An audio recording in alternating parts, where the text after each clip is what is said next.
Alright, you guys have to see this. Okay? Watch. What in the world?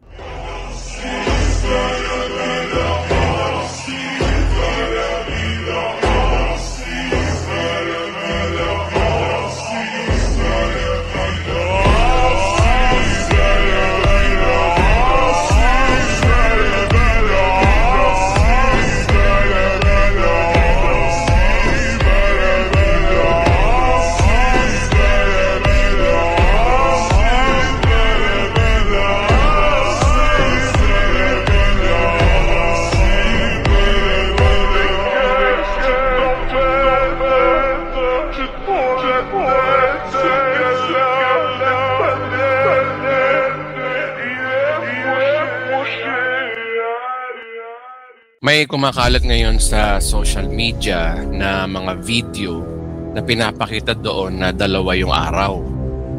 Maraming mga taong nakakita at may video pa talaga na nakita nila mismo na dalawa ang araw. Maraming mga video sa iba't ibang parte ng mundo na nabidyohan ng kababalagan na yan sa kalangitan. At ito nga ay nasaksihan ng maraming tao sa iba't ibang parte ng mundo. Maraming mga tao na hiwagaan at napatanong kung ano nga ba talaga ang tunay na nangyari sa araw. I didn't believe it until I saw it. Two suns. I thought it was some kind of internet hoax type deal. But with all that smoke out there, you can see all the two suns reflecting. I don't know if that has something to do with the refraction of the ozone layer or what.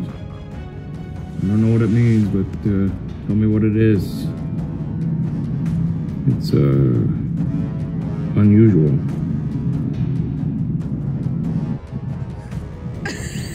Mind blown. Watch how far I can zoom on this. That's a legit thing. That's the sun. What is that? I don't know. Why is it just my phone? Bakit dalawa ang araw? Ano ibig sabihin na mayroong dalawang araw na nagpapakita sa ating mundo? Maraming mga iba't ibang interpretasyon o mga teorya yung mga tao patungkol sa dalawang araw na yan na lumalabas sa ating mundo ngayon. May nagsasabi na bagamat imposibleng mangyari ito kaya isa na naman bang pakana ng Project Bluebeam? At meron din naman nagsasabi na maaring ito raw ay palatandaan ng pagbabago sa ating mundo. Pag sinabing pagbabago sa ating mundo, yan yung ilang mga mangyayari sa atin tulad lamang ng polar shift, global catastrophe, at ang pinaka nakakatakot nito ay yung end of civilization o katapusan ng mundo. Kasi kung titingnan natin sa history ng mundo, simula pa lang noon, napakarami ng mga malalaking pagbabago. Ngayon, sa panahon natin ngayon, nakikita natin na mas bumibilis at mas misteryoso yung mga nangyayaring pagbabago.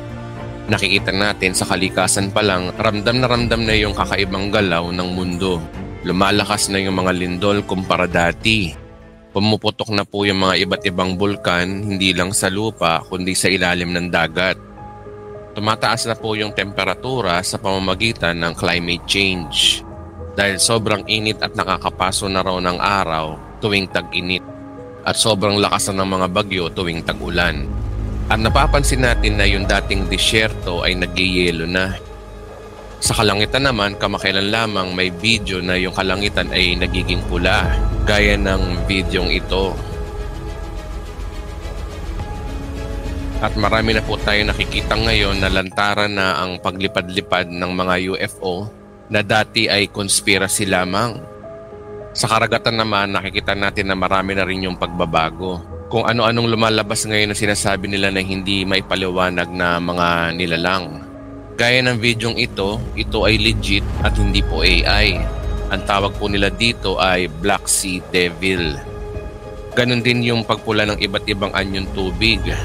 Hindi lang yun yung pagkatuyo rin ng iba't ibang mga anyong tubig na hindi naman nararanasan ng unang panahon. Pagdating naman sa technology, nakikita natin na sobrang bilis ng pagbabago. Lalo na nga pagdating sa AI. Nakikita natin mas accurate pa yung mga nagagawa ng AI. Mas madali nang gumawa ng mga video ngayon na AI kumpara dati. Dati, kailangan mo pang mag-aral ng 3D softwares para makabuo ng isang 3D movies.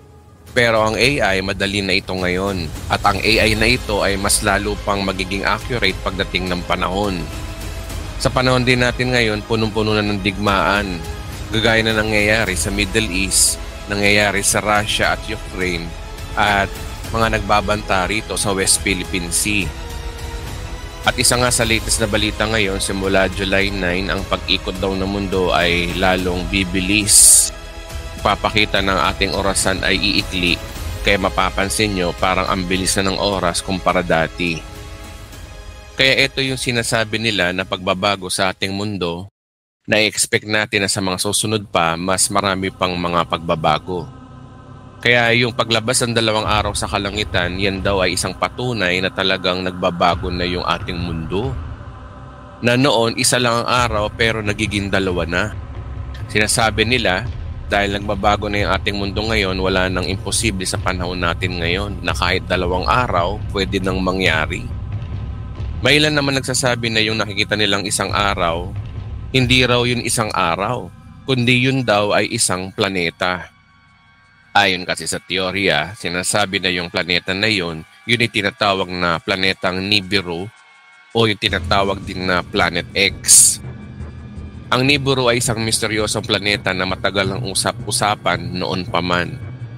Ayon sa ilang paniniwala, ang planetang ito ay isang malaking celestial body na sinasabing papalapit sa ating mundo. Ito ay magdudulot ng malawakan pagkasira kapag ito'y tumama sa ating planeta. At ang idea ng Nibiru ay nagsimula sa aklat ni Zecharia Sitchin. Isa po siyang manunulat pero hindi naman po siya scientist. Si Zecharia Sitchin ay yung manunulat na siyang nag-i-interpret ng mga Sumerian tablets na sinasabi niyang ang Sumerian tablets writings ay original daw na Bible, hindi yung mga Jewish Bible natin ngayon. Ginaya lang daw ng Jewish Bible ang Sumerian tablets, which is maraming nadedeceive sa ideyang ito. At isa nga dito yung sinasabi niya na meron talagang ganitong planeta na lalapit sa ating mundo. Sinasabi niya sa kanyang libro na yung planeta na ito, ang mga nakatira daw dito ay mga nilalang na tinatawag na Anunnaki. Ayon sa kanyang libro, ito ay isang uri ng ancient aliens na dumadaan sa ating mundo tuwing 3,600 years. Kapag ito ay lumapit, nagdudulot umano ito ng matinding lindol, pagbaha, pagbabago ng klima at iba pang mga sakuna. Ayon sa ilang conspiracy theories, ang NASA daw ay nagtatago ng mga impormasyon tungkol sa Nibiru upang hindi daw magpanik yung mga tao sa ating mundo. Ngayon mga kapatid, ano ba ang masasabi ng siyensya patungkol dito na sinasabi na planetang Nibiru? O kaya naman yung 2 araw na nagpapakita sa ating mundo. Ngayon, ayon po sa siyensya, wala pong ebidensya nagpapakita o nagsasabi na meron talagang planetang Nibiru na yun na papalapit sa ating mundo. Ang NASA mismo yung nagsasabi na yung Nibiru, ito ay isa lamang hoax o katang-isip lamang na gawa-gawa din ng mga tao. Ayon sa siyensya, kung talagang may planeta na papalapit sa ating mundo, matagal na itong nakita sa pamamagitan ng mga lumang telescope o makabagong James Webb na telescope at mararamdaman na yung gravitational effects nito. Kaya ayon sa siyensya, yung nakikita raw ng mga tao ngayon sa iba't ibang parte ng mundo na 2 araw, hindi raw yun ang planeta o yung kung anuman. Ito ay tinatawag ng NASA na sandog. Ayon sa science, ito po isang natural na optical illusion sa kalangitan kung saan ay parang may 2 maliit na araw sa tabi ng totoong araw. Minsan parang 3 ang araw ang makikita sa langit. So paano ba nangyayari yung mga bagay na ito? Nagkakaroon po ng sandog kapag mataas ang ulap doon sa langit, lalo na ang tinatawag po na cirrus clouds. Ito po yung ulap na merong yelo at ice crystals at dumadaan yung liwanag ng araw sa mga maliliit na yelo sa ulap. Ang yelo ay parang salamin na nagpapabaluktot at nagpapakalat ng liwanag. Dahil dito parang may kopya ang araw na lumilitaw sa magkabilang gilid nito. Karaniwan nga ay 22 degrees mula sa gitna. Ang kaganapan na ito ay isang natural na pangyayari ayon sa siyensya. Kapareho ng rainbow o baghari, same logic sila. Pero sa halip na ulan, yelo sa ulap ang dahilan kung bakit nagkakaroon ng parang dalawang araw. So kung yan ang sinasabi ng siyensya, meron po bang sinasabi yung Biblia patungkol sa dalawang araw na lilitaw sa huling araw? Well, wala pong sinasabi ang Biblia patungkol sa dalawang araw na lilitaw sa kalangitan sa mga huling araw. Wala po tayong makikita ng mga verse o chapter sa lumang tipan o sa bagong tipan na nagsasabi na second sun o dalawang araw. Kung titingnan po natin ang mga propesiya sa Biblia, wala pong pinapakita doon na tanda ng katapusan ng mundo sa pamamagitan ng dalawang araw. Ang meron pong propesiya tungkol sa araw ay una, yung sinasabi sa Book of Revelation. Kung babasahin natin ang pahayag, chapter 16, verse 8 to 9, at ibinuhos din ng ikaapat na anghel ang laman ng dala niyang mangkok sa araw. At ito'y binigyan ng kapangyarihan sunugin ng mga tao sa tindi ng init nito. Nasunog nga sila ngunit sa halip na magsisi at talikuran ng kanilang kasalanan at magpuri sa Diyos, nilapastangan pa nila ang pangalan ng Diyos na may kapangyarihan magpadala ng ganoong mga salot. Ang senaryo na yan ay mangyayari sa kalagitnaan ng 7 years of tribulation during Great Tribulation. Ayon sa verse na yan, ang araw mismo ay magsusunog sa tao sa tindi ng init nito during Tribulation Age, na darating ang panahon na ang araw ay may kakayanang magsunog ng balat ng tao sa sobrang init nito. Ang tanong, gaano ba kaya kaposible na ang araw ay magsunog ng tao ayon sa Biblia? Well, kaya naman itong ipaliwanag ng siyensya sa pamamagitan ng climate change na sinasabi ko kanina. Ang climate change ay magandang paliwanag sa mangyayaring pagsunog ng araw sa tao during Tribulation Age. Dahil sa climate change ngayon, ang dating bansang hindi binabaha ay binabaha na ngayon. Ang dating bansang sagad sa init ng disyerto ay nagyeyelo na ngayon. Lahat ng ito ay halimbawa lamang ng climate change. Kaya hindi katakataka sa panahon ng Tribulation Age na sinasabi ng Book of Revelation, tila ang araw ay may kakayanan ng sunugin ang tao sa sobrang init nito. Pangalawa, isa pang propesiya na involve ang araw ay yung sinasabi ng Biblia sa mga Old Testament prophecies at New Testament prophecies.